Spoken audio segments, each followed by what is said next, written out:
And Brian, do you have a formal presentation? I didn't ask you before. If you don't, that's fine. We can do interview style, but I always like to ask. Yep, I didn't bring anything prepared in terms of slides, so I was planning on Okay. kind of talk and have a conversation. Perfect, perfect. We like that better anyway. So we usually give people till about 6:03 to get here, just, as people are logging into Zoom and all of that. I want to welcome everyone here today. We are officially live on our social media channels as well. So we want to say hello. You like that better anyway. Oops. So. We want to say hello to everybody in Facebook, YouTube, Periscope, Zoom. If you are watching, especially on our YouTube channel, don't forget to give us a thumbs up and subscribe to the channel.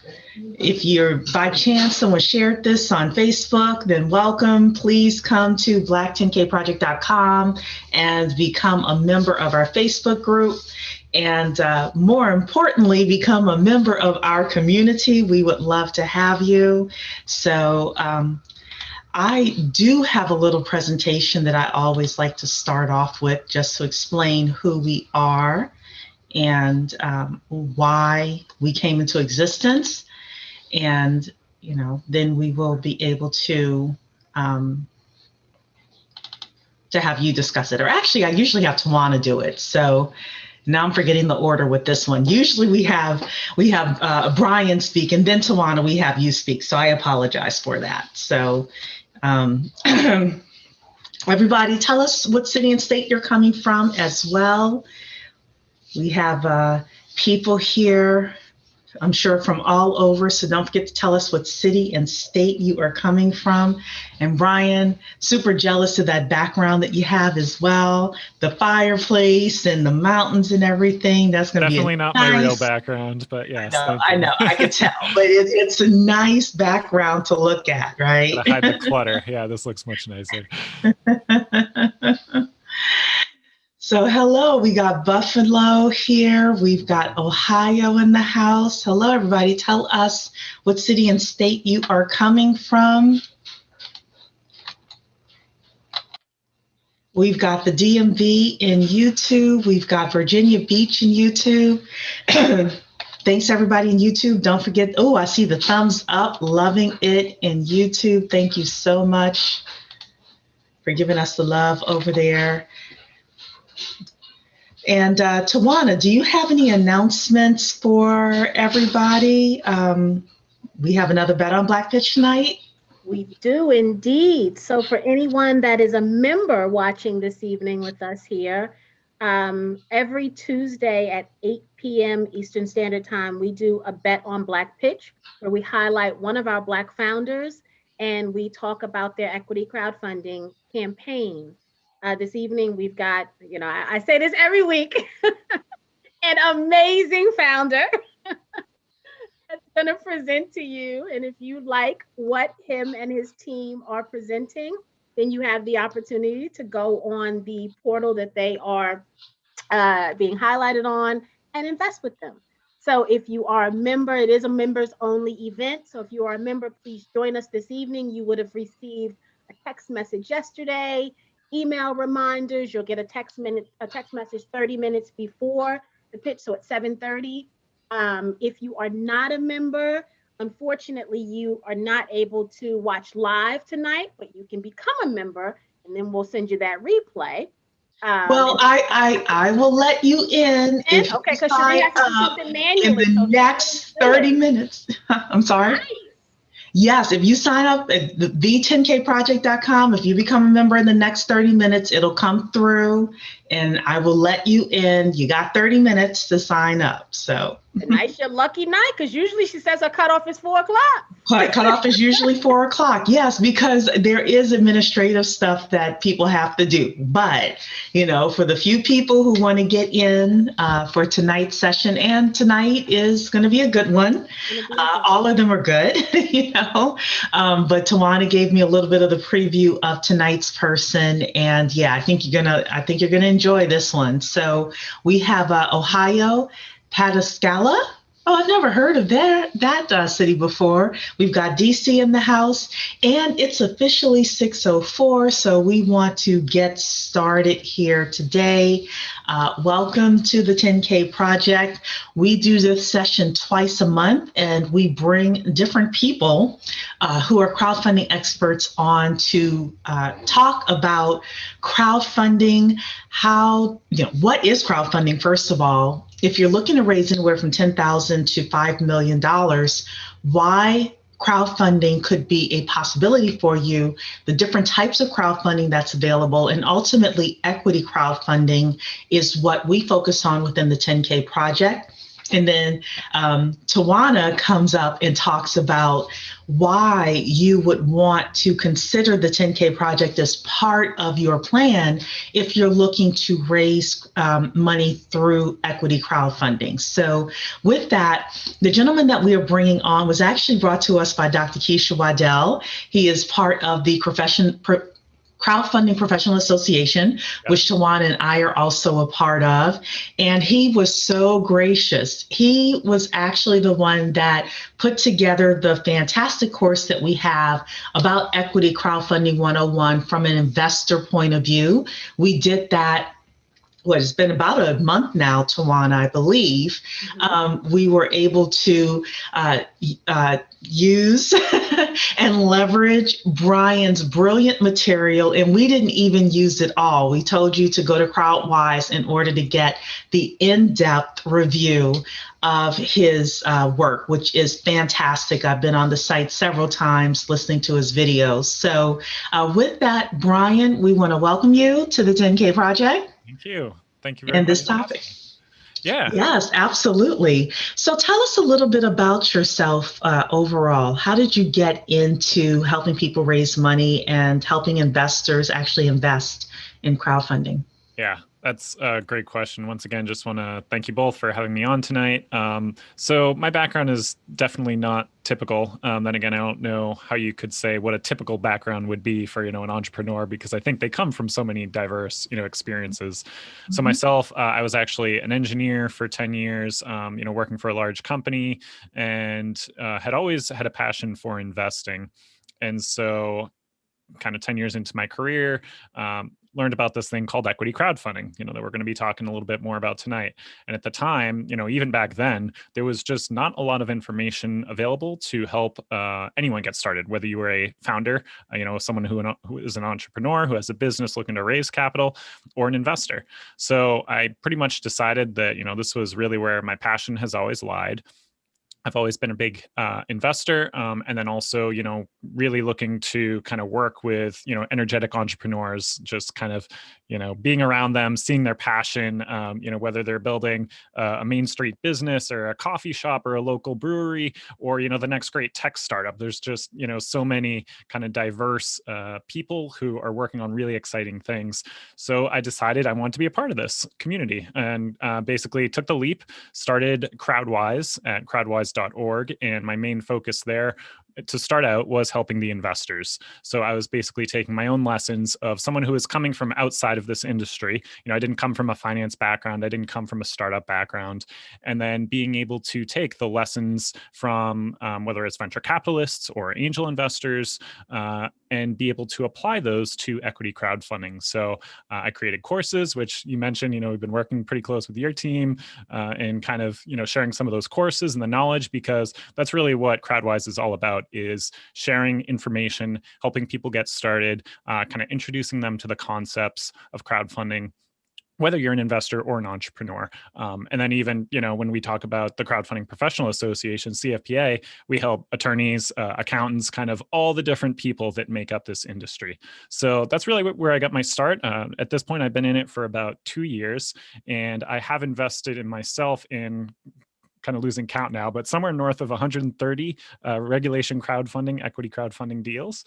Wow, you have like a real portfolio. You have to come and talk to our investors from that point of view too, how to build a portfolio. Yeah, so that's where I kind of got started helping the founders and the entrepreneurs. Is, people kind of said, Brian, you've invested in hundreds of companies, so you've looked at probably thousands, of pitch decks, of campaign pages. So what works? What are the tips and tricks? what can I do to publicize and market my campaign? Why would I want to do this? And that's when I started helping people raise capital from the crowd as well. Very cool. So you are a crowdfunding coach, right? You actually help startup founders I do. Go through the process. Great. And let's take a step back. What in the world is crowdfunding? People keep hearing this term, but what is it in your own words? Yeah, absolutely. And, this is really important to kind of understand the basics at the beginning. So a lot of people are familiar with crowdfunding in the Kickstarter or the Indiegogo model, and that's really a rewards crowdfunding. So when we're talking about rewards crowdfunding, you might be pre-selling a product. Maybe, they can pre-order your product for a discount. Maybe you're giving away t-shirts or some other perk. But really what's happening is it's a kind of a one-off transaction, right? So you have something and these people are investing in you because they might believe in you, they might really like your idea, they might want your product. But after that, it's kind of over. They can get updates maybe, maybe they follow you, but there isn't kind of a whole lot of long-term alignment. So that's where equity crowdfunding comes in. And equity crowdfunding has only been around, honestly, for a little over 4 years now, coming up on the 5th birthday. So in 2016, they launched what's called Title III of the Jobs Act, which was the Jumpstart Our Business Startups Act.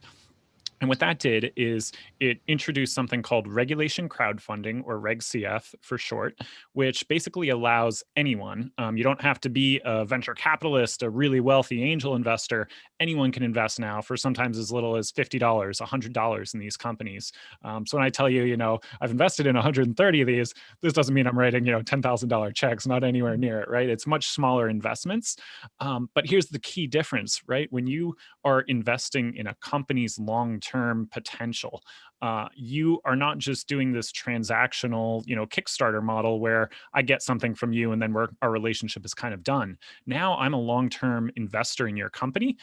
So you not only get my capital, but you are getting, as a company and someone raising from the crowd, you're getting brand ambassadors. You're getting people who are going to be helping you to market your product at the beginning, to give you feedback, to be your patrons, if you're a local or Main Street business. So there's all these other kind of side tangential benefits that you get in addition to just money, the exposure, the marketing, the PR, everything else. And so that's something that's really new because, again, prior to 2016, it wasn't legal. If you had a business and you weren't, on a publicly traded exchange like the New York Stock Exchange, you couldn't just go and create a Facebook ad or post something and say, hey, we're raising capital, come become our investors. That was Right. not a very good thing to do in the eyes of the SEC. So that was really the big change in the innovation with regulation crowdfunding, where they now make it legal to be able to do that. So you can go to your friends, your family, but even go to complete strangers on Facebook. And there are things you can and can't say, but once you know about what that is, you are able to kind of build a crowd and get capital from the crowd. Right. And I mean, I explain it to the community as, small dollar investors. So if you imagine that you need to raise $125,000 for a business and you're willing to give away shares in your company or partial equity or partial ownership of your company, and you have 250 people who are willing, if you have 500 people who are willing to give you $250 each, for example, again, small dollars, that's crowdfunding, where the crowd comes in and puts in small dollars in order to help you reach your funding goal. And now, Brian, how much money, as of March 15th, can a company raise through equity crowdfunding? $5 million under regulation crowdfunding. And that's a big deal. This has been something, honestly, that a lot of people in the industry wanted back in 2016. But, given that this is a regulated industry, raising capital can't be taken lightly. You want to make sure we're not, introducing fraud or kind of other ways for people to get taken advantage of. So understandably, the SEC was kind of, measured in how they rolled it out. So originally it was up to $1 million, but as of March 15th, just last week, you can now raise up to $5 million under regulation crowdfunding from the crowd, in addition to a whole host of other benefits that were also kind of updated from the regulations. Are there certain companies that this doesn't work for? Certain types of companies, certain industries, certain entrepreneurial types, who does this work for and who does it, most importantly, not work for? Yeah, that's a great question, and I'll kind of talk about a couple misconceptions because I think a lot of times people will think, oh, if I'm going to be going to the crowd, I need to have something that appeals to consumers, right? I have to have a B2C, a business to consumer model. That's not necessarily true. There's been actually lots and lots of successes that are B2B businesses. So what that means, right, is basically instead of selling something to the crowd as a product or something that I would market to consumers, maybe I'm selling software to a business or I have some different kind of business model. Those can be successful as well. So to kind of answer your question, who does this work for? You have to be willing to put the work in, right? This is not something where you think that I'm just going to create this website, this campaign page, and then the money's going to start flowing in.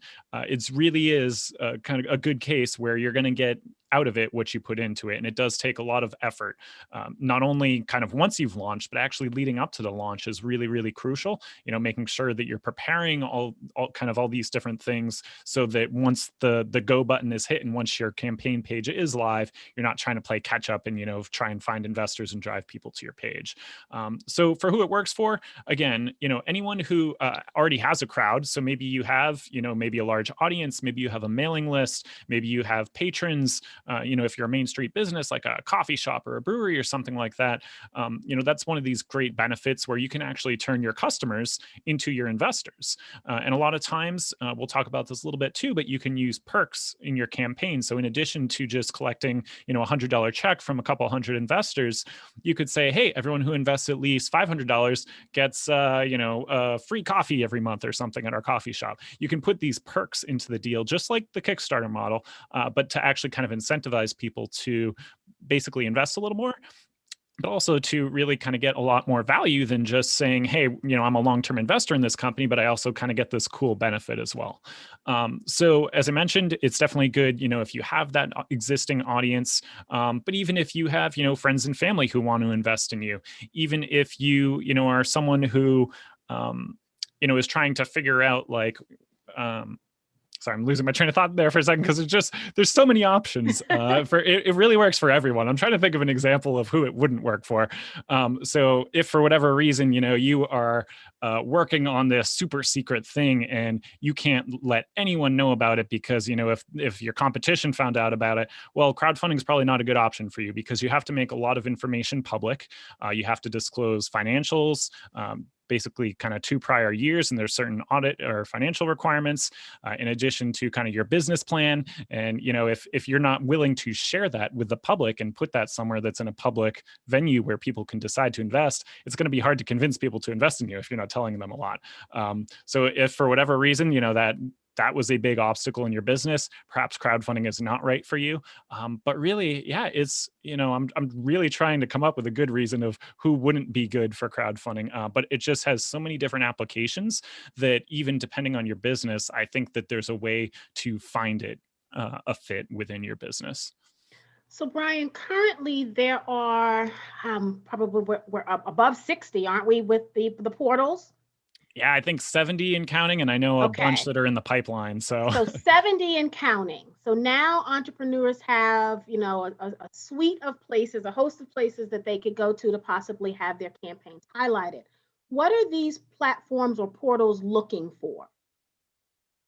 Yes. So we'll kind of define real quick. We'll take a step back and just make it really clear that under this regulation, crowdfunding, to be able to raise up to the 5 million, you can't just as an entrepreneur or a founder walk to your friend and say, hey, I'm collecting $5 million. Want to write me a check? You do have to go through these regulated entities. They're third parties. It's called a crowdfunding intermediary. But these are the websites and the platforms, which are either funding portals or broker dealers. And so they are basically regulated entities. So, they're registered with FINRA, regulated by the SEC. And it's basically for investor protection, right? That everything has to funnel through these platforms. And it's meant to kind of put certain checks in the process so that we know that when these companies are listed there, it's at least not something that's fraudulent.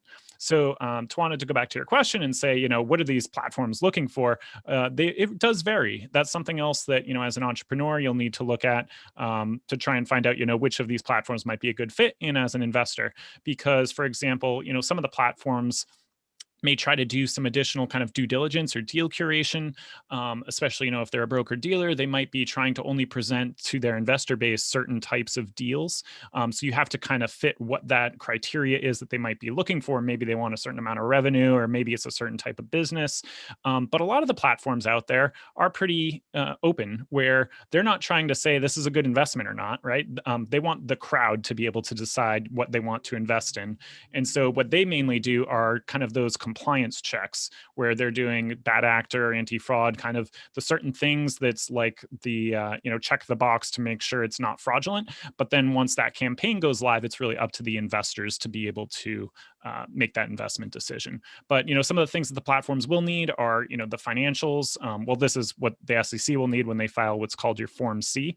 But financials, business plan, you'll want to talk about, your product or your business in terms of, where you are today, where you're looking to go. And that's another big thing, is it's called, the use of proceeds, or what are these funds going to be used for? If you want to raise 100,000 or, $250,000, you can't just say, hey, I'm going to raise this money and figure out what to do with it. You have to kind of have an idea. Are we going to make some new hires? Are we going to, focus on a new product? And you need to share that with the crowd. So those are the types of things that a lot of the platforms will be looking for. Wonderful. Thank you for that. What are some of the other updates? So we talked about the $5 million. What are some of the other things that came into play on March 15th? Yeah, a long list. So the big ones are the $5 million, and that's for regulation crowdfunding. There is kind of another tier up as well that is a higher cost out of the gate. So, an early stage business, or if you're raising $250,000, wouldn't make sense, but they can now, under what's called Regulation A or Reg A Plus, raise up to $75 million. And again, much higher initial cost, but, for some companies, if you do a crowdfunding campaign and it's very, very successful, that can be another good option that's still kind of a pre-IPO. You're still not going public. But some other good updates are investor limits were updated so that the individual investors can invest more. In addition to that, there's something called testing the waters now, where prior to these updates on March 15th, if you as an entrepreneur had a business, you couldn't go and start telling people out there that, hey, I'm thinking of doing a crowdfunding campaign. Would you be interested? You basically had to wait until this milestone, which was when you file this form with the SEC. That's kind of your entire offering. Then you could start going out to people. Well, under the new regulations and the updates, there's something called testing the waters, where, again, there's certain rules around what you can and can't say and how you do it. But it basically lets you start kind of soliciting potential investor interest before you've done any of that work. So potentially you don't even need to, have all your financial reviews or audits from, a CPA.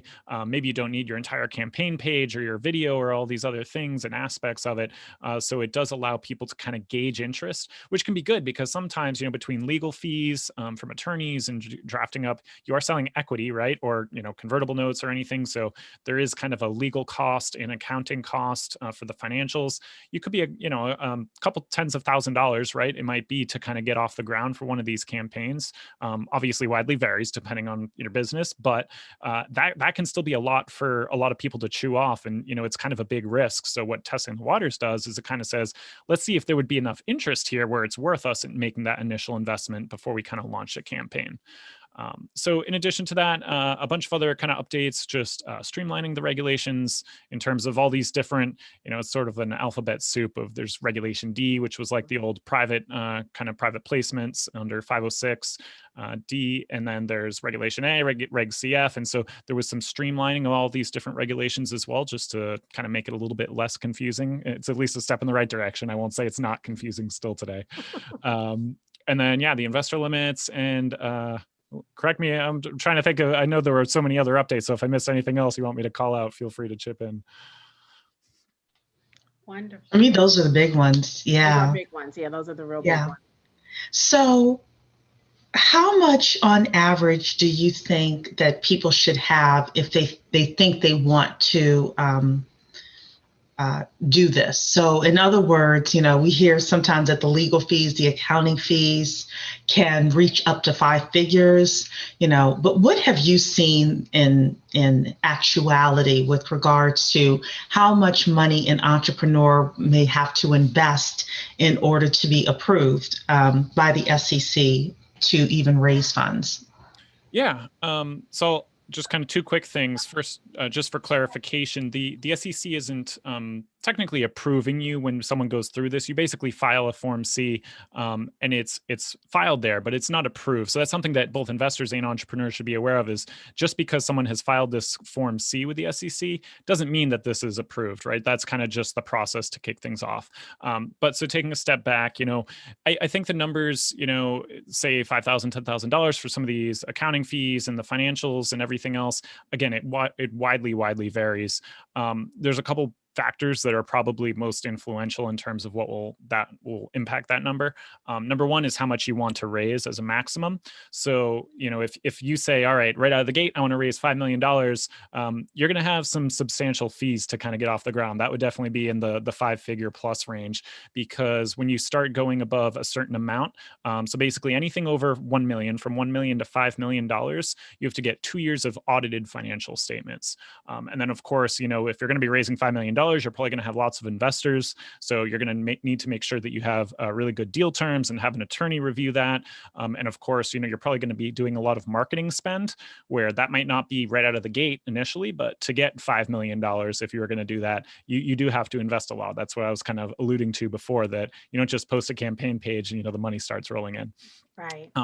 But so let's take a step back. The other extreme of that is, especially because of during like COVID-19, when COVID-19 hit, there were some temporary reliefs put in place by the SEC that basically said issuers who are raising, and always check the SEC website for the latest. This can change a lot. So I'll just put that disclaimer out there. And of course, I might even get, some of these numbers wrong off the top of my head or just say things, but I believe it was up to $250,000 under the temporary COVID-19 relief, where you can basically, as an entrepreneur, get away with self-certified financials. And then kind of above that, there's differing thresholds where you need a CPA or an independent CPA review when you're kind of in that $250,000 to 1 million range. So of course, that's a big driver, the amount of financials that you need to have reviewed. But I think even taking one step further back from that is, think about if you're an entrepreneur, or what we call an issuer, right, who wants to become an issuer and raise equity. Just think about the state of what is the state of your financials today. You might already do this and have them really well done, and your books are really clean, and maybe you've had to get an audit done for something else where it might not be that much of an initial cost. But if this is your first time, kind of going to GAAP accounting or something else and making the transition, it could be a much bigger lift. So the kind of initial starting conditions are also really important in terms of where you're at today. And of course, there's a whole bunch of other things as well. So we talked about the legal fees, but a lot of it is how much you as the entrepreneur want to put into it, right? You'll see, if you go on some of these platforms, you might see some professionally produced, campaign videos where they might have spent $5,000 or $10,000 in the video alone. A lot of platforms actually don't recommend that. And, I think that people will maybe have mixed results or different mixed opinions on whether or not that really works. It can look really nice, right? But, I think that what is more important is, the overall story that you're telling on the campaign page as an entrepreneur. Your reason for doing it, right? Being authentic and really, talking directly to the crowd. So I wouldn't say, well, the costs could easily get much more inflated, above that, depending on all the bells and whistles you want to do. I do think kind of the number you threw out there is probably a good minimum starting point. I will say with the video, I'm watching a lot of videos these days, right? Looking for entrepreneurs to pitch to us. And I will say a small investment is probably necessary, however, because what I'm finding is a lot of people are putting their normal video out that sells their product or service. Mm-hmm. And that's a completely different message than attracting an investor. And so, I do think that the entrepreneurs need to consider that, maybe you don't need to bring the movie crew in, right? But you do need to tailor the message to the audience now. While the investor may turn out to be a consumer of your product or service, they're starting out as the investor. That is such an important point and such a good observation, because I see that all the time. It is, entrepreneurs need to understand exactly. You are not selling the product when you are doing one of these pages. You are still selling something, but you are selling your business, right? And the two things are very different, whether you're selling your product or your business, because the things you're going to talk about from the business side are going to be different than the things that are going to sell a consumer who's going to be purchasing what that product is. So very, very astute observation. That is a key thing. And if there's one key takeaway that we could leave any of these entrepreneurs with tonight, I would say it's that. Make sure you kind of understand that when you go into this. So let me ask you the question from the other side, which is after you've raised the money, you've raised, let's say, $500,000, the crowd loves you, et cetera, et cetera. Will the entrepreneur be getting calls at 3 a.m. asking, where's their money? And I'm being facetious there, but in all reality, how do successful entrepreneurs with regards to equity crowdfunding, how do they keep in touch with their investors, but still make the investors feel like, they are part of the business without the investors running over the business, if that makes any sense? Absolutely. And, I can't promise this doesn't happen because there's probably one or two crazy people out there who might think that their $100 check gets them an in-person meeting once a month or something with, the entrepreneur. But for the most part, I really do believe that, most of these investors understand that, kind of the level of their check, the level of their investment is scales with kind of the expectation, right? So if you have someone, so we've been talking about, there's smaller dollar investors out there, but you may still get a large investor who wants to invest maybe $10,000 or $20,000 in your campaign, and they can do that right alongside these $100 investors. That might be someone that you, as an entrepreneur who's raising, right, it's worth your time to take their phone call or have a Zoom video chat or something with them to bring in that potential investor.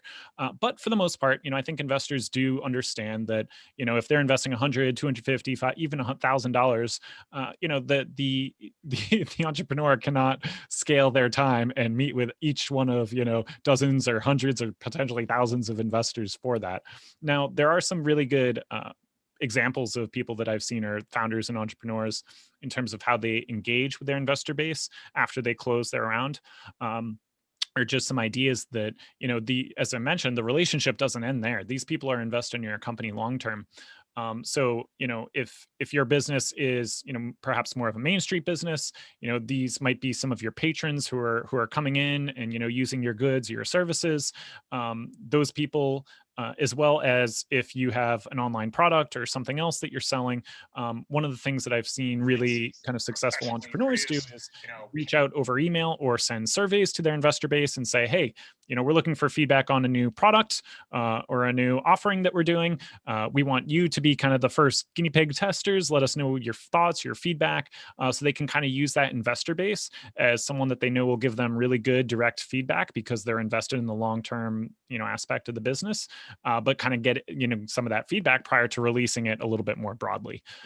So that's, one way that of many, many different ways that these entrepreneurs can kind of leverage their crowd after they've closed the round. Yeah, and we want to encourage everyone on Zoom and on our social platforms, YouTube, Facebook, et cetera, to ask questions. We do have a question in Facebook from Asheshi. I hope I'm saying your name right. Will you address the reporting for something like taxes when you have 100 small investors with a $100 investment? Compared to sending K1s to 100 equity partners or 10 investors with a $1,000 investment, the pros and the cons for raising capital. So do you know anything about the tax reporting and how do you deal with all of these all of these investors that have given you money? Yeah, so I'll just put a caveat out there before I say any of this, right? I'm not a tax professional, tax advisor, accountant. Make sure you kind of get your own counsel elsewhere, but I'll kind of talk broadly just in terms of some of the things you'll want to think about. So you did touch on one important point. So going into this, if you are a C corporation or an LLC, there could be potentially different tax impacts. And I'm not saying this is the case for, all of the different things I'll talk about here, but one of the potential things that I think you alluded to is that if you are an LLC and you issue equity, you now have to do Schedule K1s come tax time.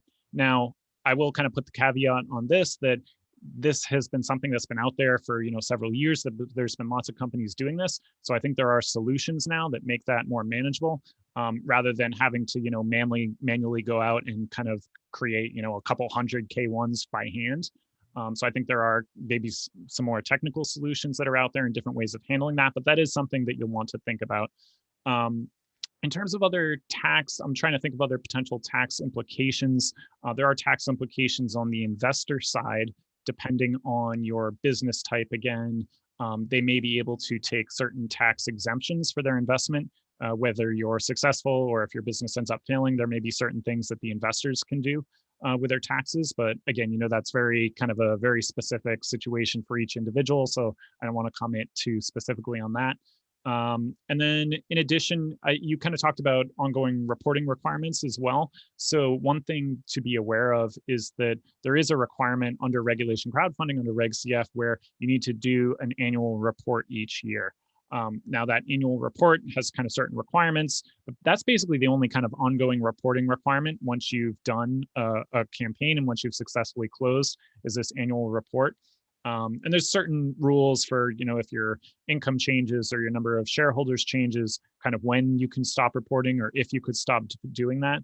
But really from my perspective, if you're raising from a couple hundred investors, a couple thousand investors, you want to keep them informed. These are people who believed in you, who invested in you, and to at least not give them a 1 year, a one annual report.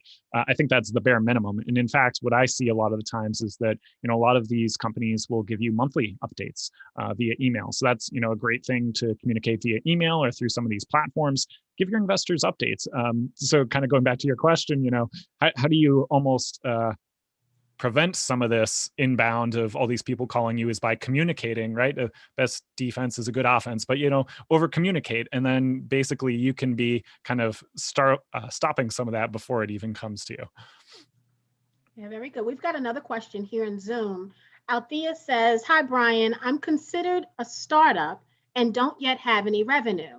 I did not qualify for many of the other funding options. The first component of my business is a preschool childcare center where the majority of our revenue is tied to us having a full caseload.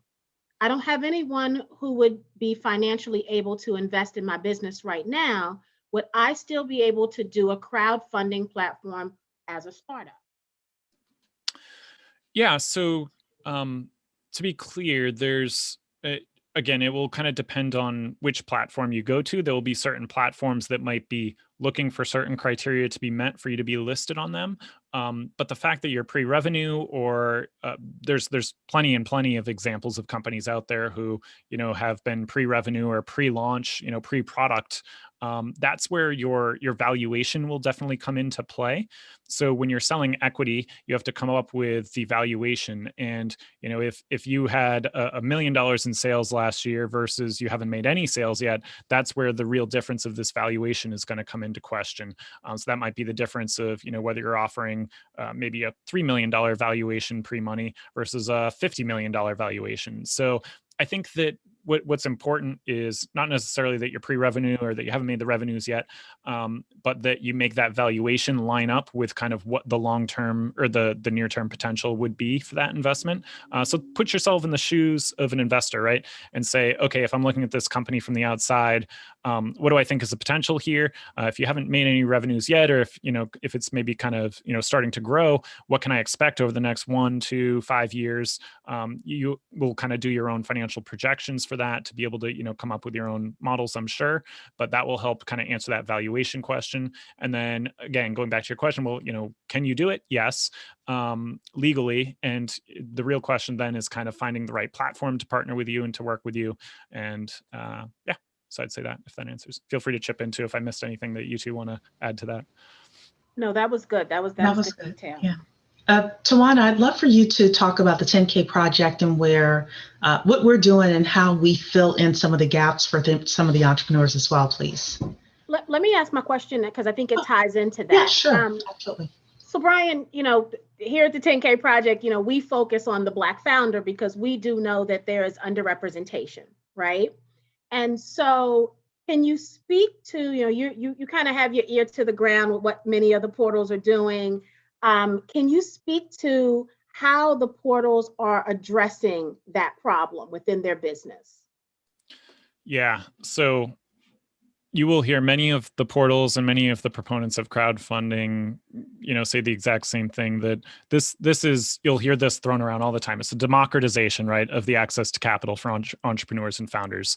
The reason for that, right, is if you go and look at a lot of the investing data for a lot of, whether you're a tech company or anything else, right, a lot of angel investors, a lot of venture capitalists, I forget the exact numbers, but like 90% plus white male. Now, because of that, a lot of the investments that they're making kind of follow that same trend of demographics. And so the issue is that, a lot of these other founders, entrepreneurs, and people who have fantastic ideas aren't getting funding, or it's not a fair play. It's not kind of a level playing ground in terms of being able to get access to funding. They might have a higher bar to clear.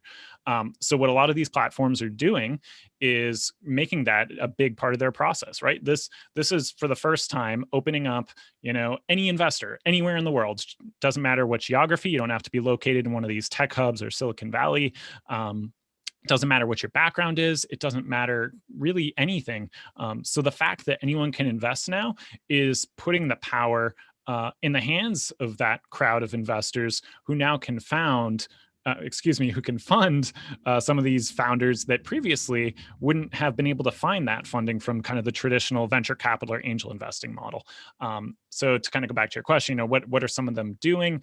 A lot of them are really, I'll say, kind of putting a focus on, being able, I have to be careful when I say putting a focus, because under the regulations, you can't highlight one deal over another, but they are really highlighting the fact that this is a very important change that is going to create a shift in the way that early stage, kind of access to capital for founders and for entrepreneurs is kind of being done moving forward.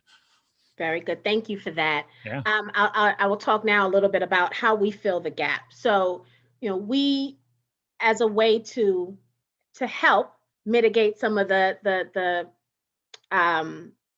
variances between how some get funded and how others, we focus on the Black founder to help bridge that gap some.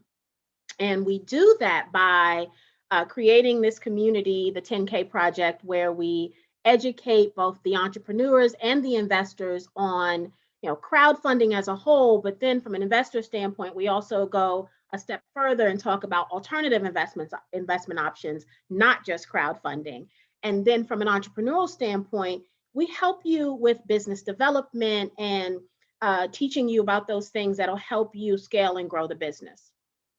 From a crowdfunding journey standpoint, we are providing this educational material, but we're also bringing the crowd, right? So once you are an approved Reg CF crowdfunding, you've completed your Form C and you have been, put on a portal, you get to apply to come to 10K Project to potentially pitch to our community of investors.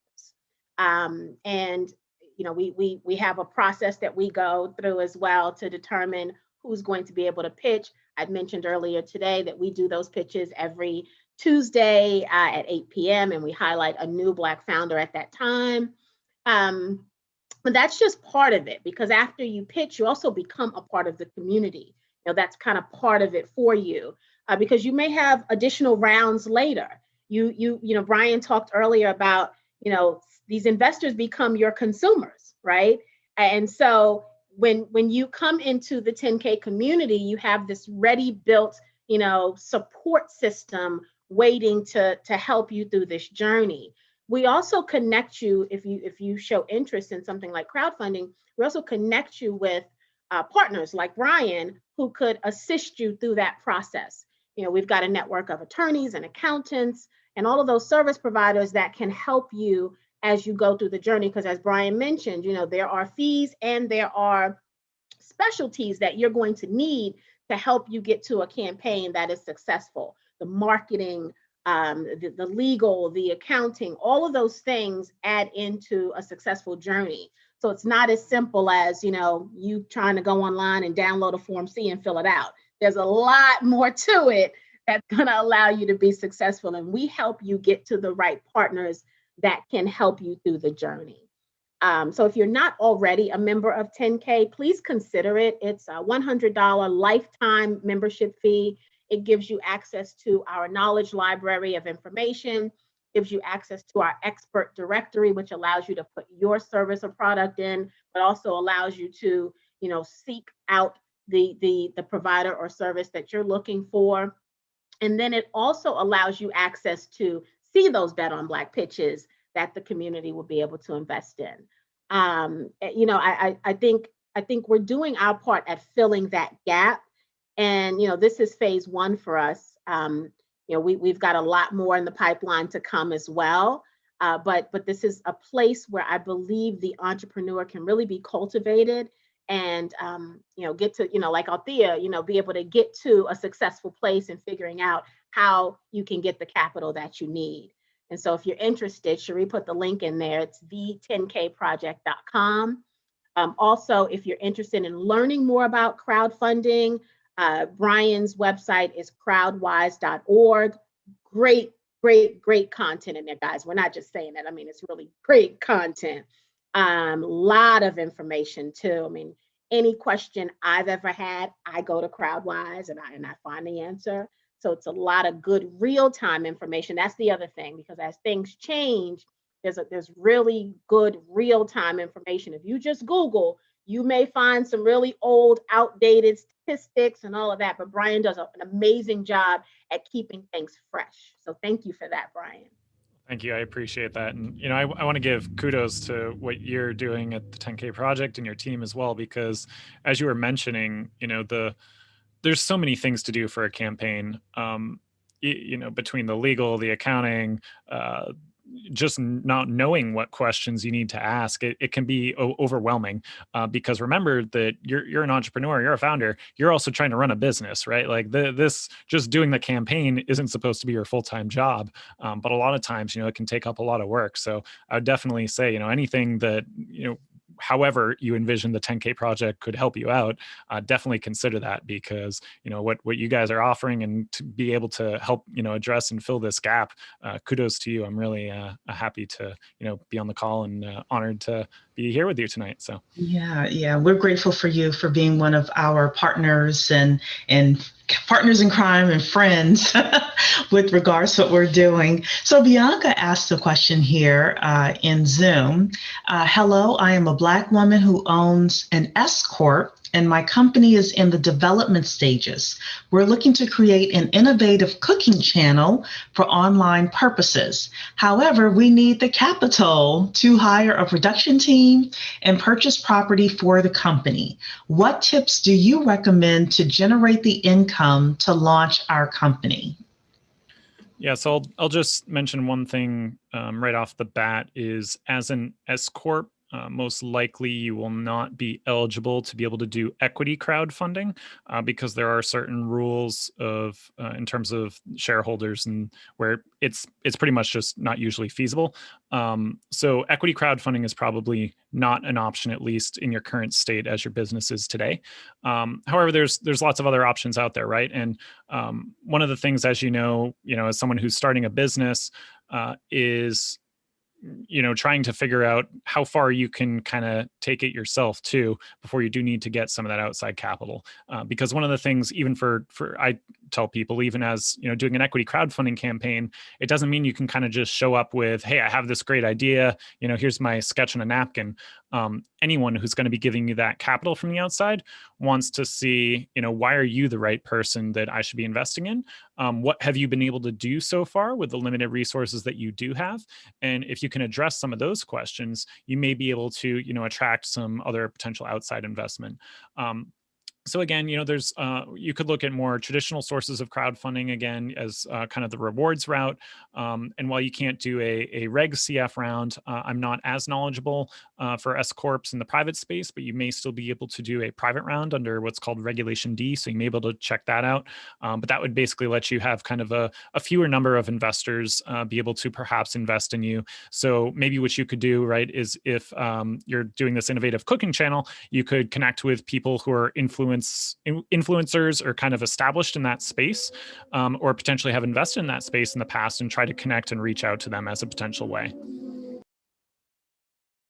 I just want to hop in here. As everybody knows, say it every time we're on, just because it comes up that I am a business plan writer. And one of the things that I do discover sometimes is that people want to start really big.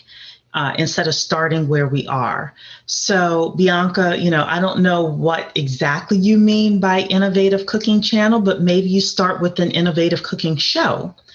And, a lot of people these days are even filming movies from their iPhones. So is it possible for you to get maybe $1,000 worth of equipment and lighting and things like that and start with the show and build up your social network and then start asking people, hey, will you join my email list? And every week I'll send you a couple of recipes out or whatever. And that way you're building the crowd as you're building your brand. And then by the time you're ready to raise capital, you, number one, may not need as much because people may super chat you and YouTube or, or cash apps and all of that. And then as donations, so make sure everybody knows it's donation, right? And then number two, you also will have traction so that other people who are just discovering you would say, oh, wow, Bianca already has, I don't know, 6,000 followers on her YouTube. She's really rocking and rolling. Let me take a closer look at this. So that's just one of the, and again, I don't know everything that you're trying to do, so I might be way off base here, but maybe start off with just a show. That's great advice, Cherie, because I think about someone like Tabitha Brown, who started off, she's the vegan chef and just started off doing Facebook videos and posting those. And she created a following. And then, she started getting donations. And then she went over to TikTok and now you see her all over the place, So, consider it that doing it small and building that following, which turns into your crowd. Yeah, and I mean, for cooking, if you have a great personality and great recipes, people will accept in the very beginning, like not the glamorous production, right? You're going to grow over time as well. So, yeah. Okay, so I see here Blossoms. Oh, this is Roberta here in Facebook saying, yes, it's very overwhelming. So this is helpful information. And that she loves being a member. Hey, Roberta, good to see you. Looks like we have everybody's questions answered across our social platforms. So I want to give the floor, first of all, to Brian. Why don't you say any final words that you have with regards to how people can raise funding that they're looking for? Yeah. Thanks again for having me tonight and, being able to share and spread awareness. And I mean, in terms of equity crowdfunding and where we're at today, we're not even, at the tip of the iceberg. These are still the very early days. And as I'm sure everyone is kind of seeing with, just all the innovation in the finance space happening, not only with crowdfunding, but if you're looking at, DeFi, decentralized finance and NFTs and all these different things, right? And there's just a lot going on and it's getting a lot of, the public's interest. So I think what that means for entrepreneurs is that you are going to have a lot more options, probably options that we don't even know about or can't even think about today in the future, which is great because, it's again, that democratization of the access to capital and being able to, give more founders, who are perhaps considered more non-traditional, and kind of the sense of who's been funded in the past, because honestly, the more ideas that get funded, the more businesses that are out there that can give it a shot. These could be the Apples or the Facebooks or whatever of the future, right? So it's really exciting, and I would just wish you all the best if you're interested in kind of learning more, especially like really going into the details of the crowdfunding space. You can definitely check out and learn more at crowdwise.org, as I mentioned. And I'm always happy to answer email as well. So you can even just shoot me a quick email, brian@crowdwise.org, if you have just a question about something you can't find quickly or anything else. I'm always happy to try and save you some time and I'll respond. So thanks again. Thank you. Yes, everybody check out crowdwise.org. It is a great resource database and videos and PDFs and all sorts of stuff for you to learn about. So, Tawana. I'll just say, if you're here this evening, you're already ahead of the game, right? Because you identified that this was something that potentially worked for your business. And so if what you heard here this evening is enough for you to say, I want to learn more, then absolutely, keep moving forward. Go to Crowdwise, learn, join 10K so you can come here and be exposed to all of the amazing guests that we have that are going to present on this topic and others that will help you get to a place in business that you want to be. Just know that you have a community of people behind you that want to encourage you to continue. If you're on this call, that means you're an entrepreneur, you're an innovator, you're a visionary, you have an amazing product, and don't give up on yourself. We're here to support you. I think so often amazing founders give up because they don't feel like they have the support that they need. We want you to know that at 10K, you have the support. I mean, even in our Facebook group, the community, reaches out when they need a certain skill or service or, just that support. And we want to be there to help lift you up. So just be inspired and be optimistic and don't give up on yourself. It's going to be hard, right? It's going to be hard work, but know that you're not in it alone. Yeah. And I just want to thank everyone for being here this evening, for being open to this as a way for you to potentially raise funds. I will say that nothing is easy when it comes to raising funds. I've been working with clients and companies raising funds for like 15, 16 years now. However, if you treat it just like you treat that diet that you're on or raising your kids or anything else like that, you're going to eventually, hopefully, be successful. So with that, we want to say the Bet on Black pitch is happening in a little bit over an hour.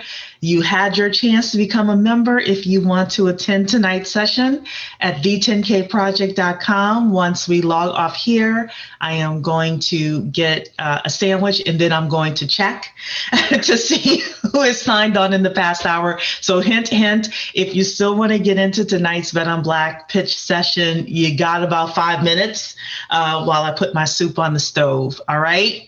All righty then, everybody. Brian, we'd love to have you come back in 3 months as well, in order to give this presentation again to a whole new group of people. I'd actually love Brian to come back and talk about it from the investor standpoint, since he has invested in so many deals. Yes, and we'll have you come for one of our Monday fireside chats to talk with all the investors with regards to how you've done that as well. So I'll be emailing you so that we can coordinate those dates, okay? Great, I'm looking forward to it. Thanks again.